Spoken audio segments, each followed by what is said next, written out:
Barely 2 miles away, Bosnia's government forces are slowly closing in. The front line is in the hills. Their objective is this factory. Increasingly, mortars and artillery shells land in the grounds and strike the buildings.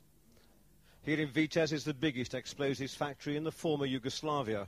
In this room there's 100 tons equivalent of TNT, and there are many buildings like this scattered over 15 square kilometers of land. 80,000 people live around it. The complex has been wired to detonate. Tons of explosives placed in and around machinery and in magazines. Colonel Tihomir Blaškić in the centre, commander of the Central Bosnian Croat forces, gave ITN a tour of the factory, warning he'll blow it up rather than let it fall. He says the resulting blast will be the equivalent of 5,000 tons of TNT, and he's promised the United Nations 2 hours' notice before pushing the button.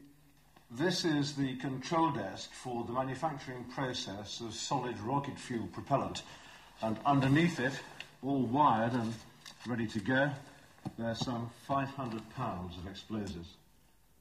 In a storeroom next door, there's 25 tons of solid rocket propellant.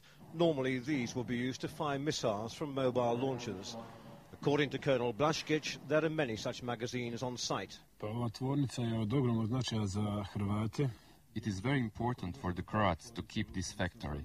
If the Muslims take it, they will have won the war against us and be able to continue the war against the Serbs. British officers at the UN base just over 1 mile away have not been allowed into the factory, but the commanding officer and a military explosives expert did watch ITN pictures. Clearly there is grounds for concern, and anybody who watches that film will realise that there is a large amount of explosive not a very long way away from where we are.